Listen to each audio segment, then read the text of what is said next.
Alleluia, alleluia, alleluia, alleluia.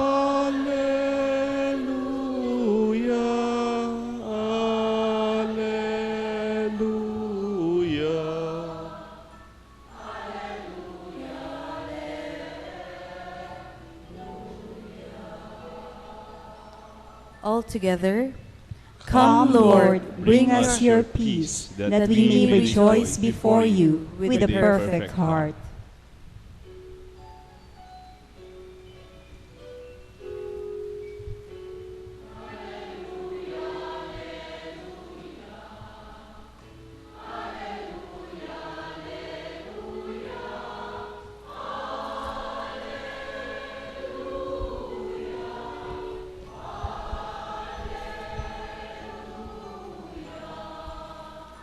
Alleluia, alleluia.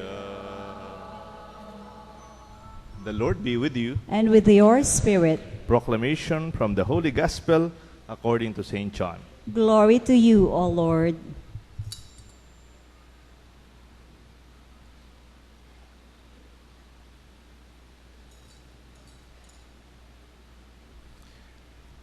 Jesus said to the Jews, "You sent emissaries to John, and he testified to the truth. I do not accept testimony from a human being, but I say this so that you may be saved. John was a burning and shining lamp. For a while you were content to rejoice in his light. But I have testimony greater than John's, the works that the Father gave me to accomplish. These works that I perform testify on my behalf that the Father has sent me." My dear friends, my dear brothers and sisters, the Gospel of the Lord. Praise to you, Lord Jesus Christ.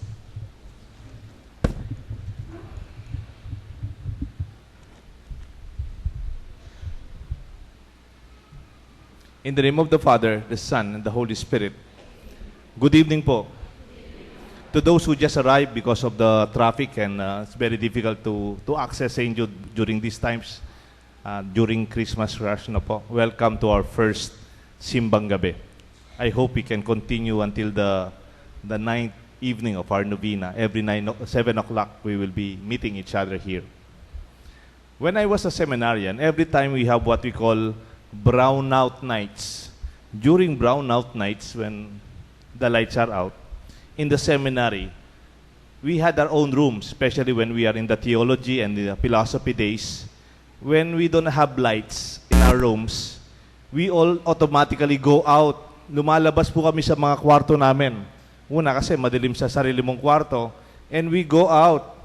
And we go to our own sala. Meron kaming living room, meron kaming lobby, where the greatest stories and the most memorable laughters happen during those dark brownout nights.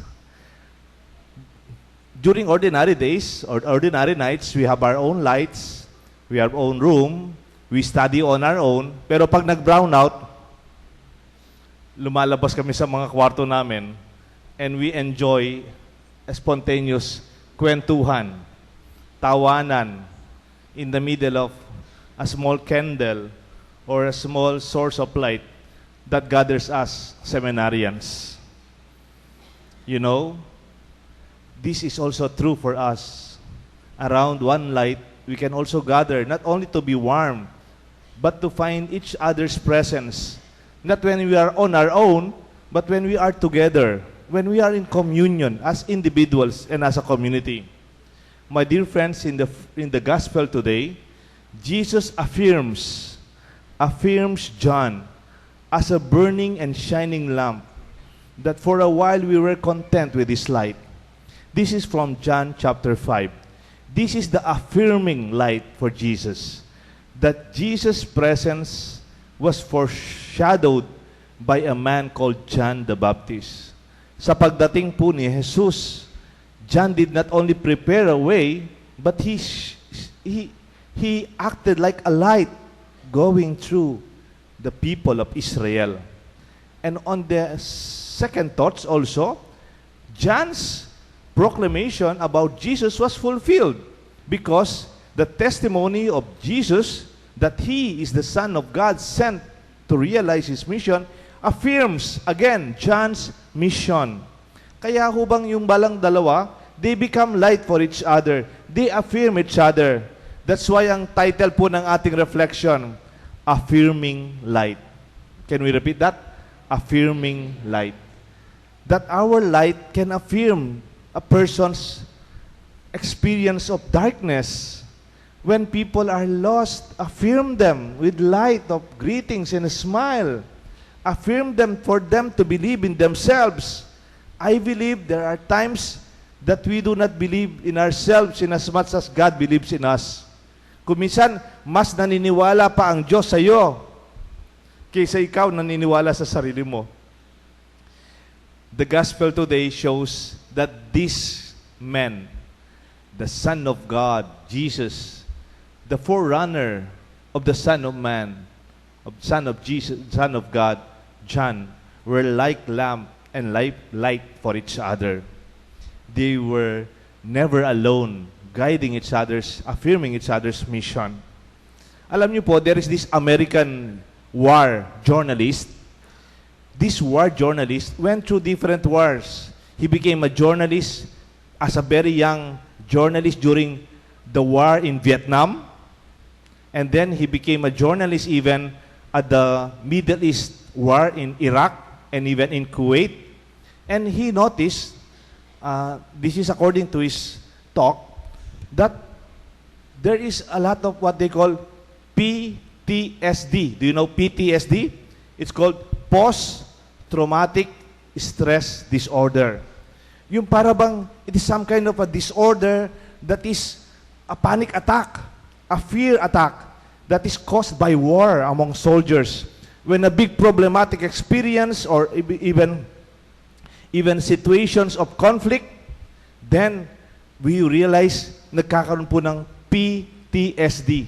Nagkakaroon po ng panic ang tao. Yung tapos na yung gera, wala nang nakakatakot, the problem is already done and yet you are still suffering. Wala na, pero on your own, ninenervyos ka pa rin, hindi ka natutulog, you are so afraid, kumisan, nagkakaroon ka ng nightmares.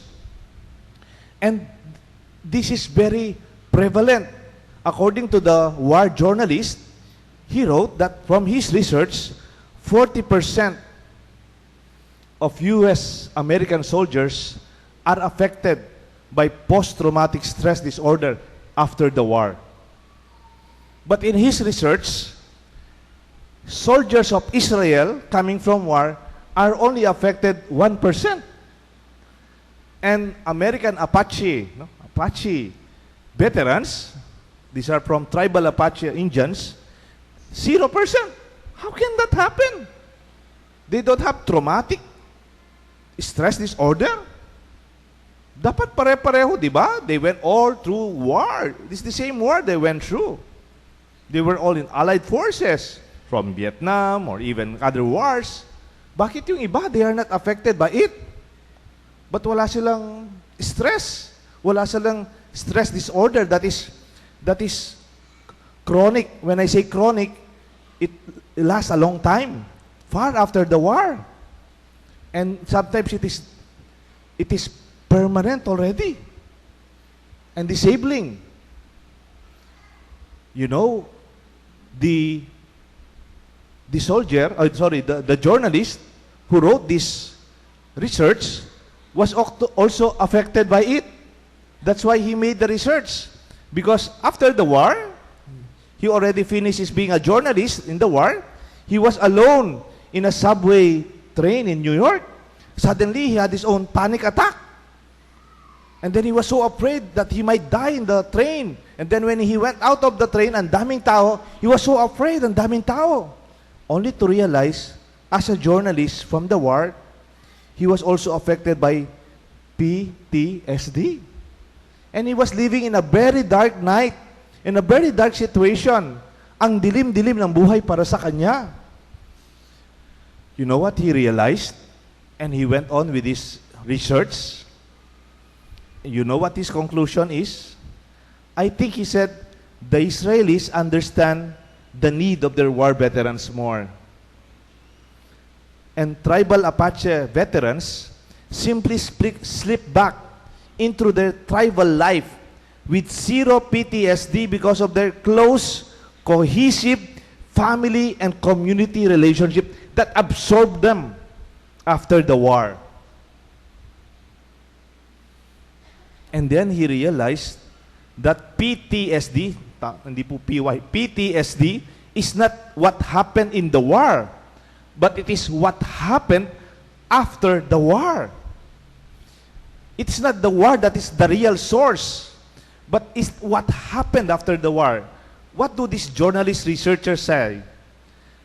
They made a study among rats, yung mga, alam niyo po yung mga daga. They made laboratory rats. They were traumatized by experiences and they were isolated and the trauma remained. Yung mga daga, they were traumatized, no? And then when they were isolated, the trauma remained. And then there's another group of rats. They were also traumatized, but after that, they were brought back to the group of rats that were not traumatized. Did you know that these rats recovered easily? Because they were not alone after the trauma. What is the conclusion of the journalist writer? Actually, in the war zone, he said, in the war zone, sa gera, we are not alone.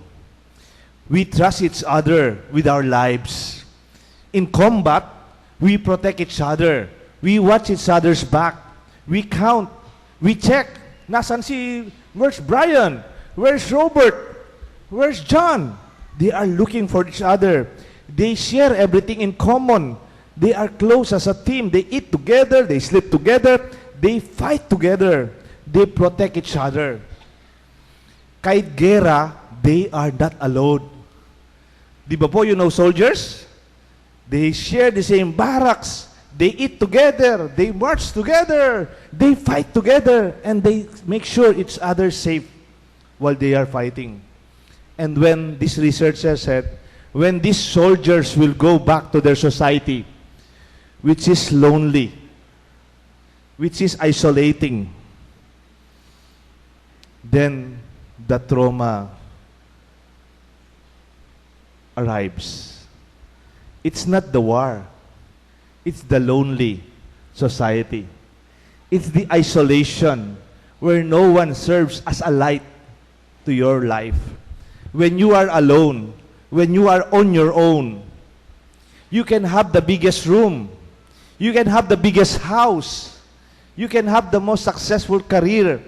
But in your life, if you are alone and isolated, I think stress, depression would always creep easily into your life. When we go home to an alienating society and lonely society, therefore, the real source is not the conflict. It's not the problem.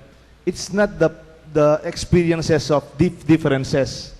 But when we realize we are on our own, John lighted the pathway to Jesus' arrival, while Jesus lighted the lamp and affirmed the testimony and the mission of John. Both of them shared their light for each other. Seemingly they were on their own in their ministry, but the truth is they are supporting each other. The Pope today, Pope Francis, calls us to be a parish, a communion of communities. May we repeat that? A parish, a communion of communities. Can we repeat that? We are called to be a parish, a communion of communities. Not only a communion of individuals, not only a communion between husband and wife, or a child and a parent, or a friend and another friend, but all of us, we absorb each other's tension. We absorb each other's darkness. We absorb each other's difficulty, only to realize that we can go far beyond our difficult experiences on our own. The Simbang Gabi And Christmas actually is a Christmas with the background of darkness. Most of the stories of Christmas are with the Christmas in darkness.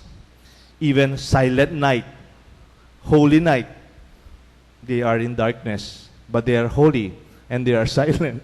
But still, they are in the midst of darkness. Simbang Gabi and Dawn Masses are also in the context of darkness. My dear friends, I invite you to celebrate this wonderful Simbang Gabi, not because it is dark, but because in spite of the darkness of the night, we are gathered around our church with lights lighted for all of us. Not only the lights that we have, but because of the people who are with us in a community, in family, among friends. I just want to share with you my experience before this first Simbang Gabi happened. Did you know weeks before this Simbang Gabi, many volunteers in our parish are already preparing for this? Nagtatrabaho na po yung mga volunteers, ginagawa yung parol nating 4 years old. We have 4 years old parol. Galing pa kay Father Raul.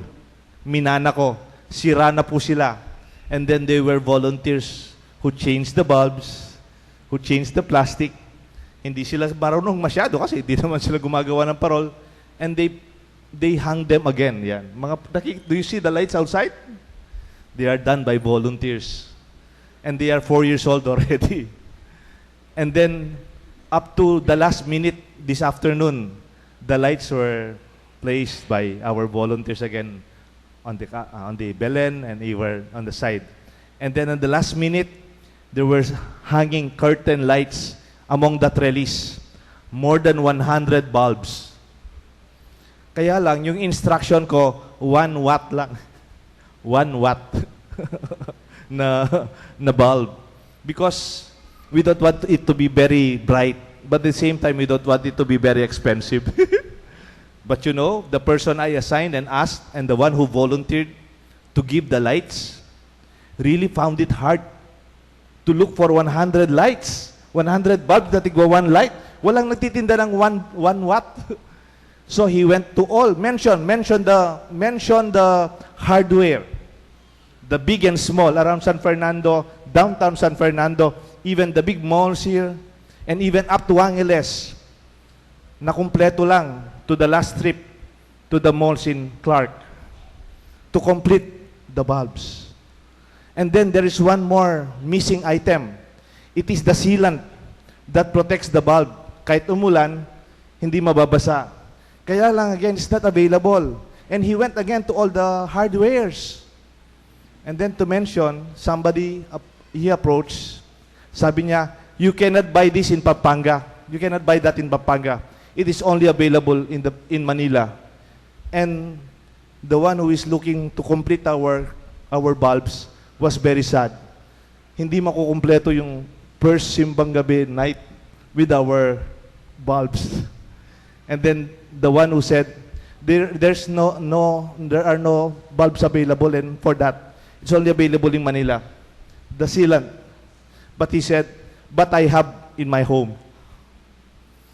And he said, I will give it to you. When he said, it is for our church. Only to realize that man is not even a Catholic. Isn't that wonderful? That lights that are given are stories of people who work with us. That we are never alone. You can also make your community lighter. When you go home among your neighbors, when you go home to your own town, celebrate the light. That we are not alone. We are communion of communities. Your smile, your affirmation for people who are down are affirming light, like Jesus to John and John to Jesus. Like those soldiers fighting together and the people who are with us in this church, in our community. May I ask you, who were the people who served as guiding lights in your life? That is your assignment. Who were the people who served as your guiding and affirming light when you were young until now? Who were those people? thank the Lord for this first Simbang Gabi. And second question, who are the people you know need your affirming light? Believe it or not, like John, like Jesus, you can serve as affirming light to the other people. You don't have to be a saint. You don't have to be a hero. But you can only affirm them and enlighten them with your presence. We can be a lot of stars, like in the night. Many small lights create a beautiful dark night in the sky, isn't it?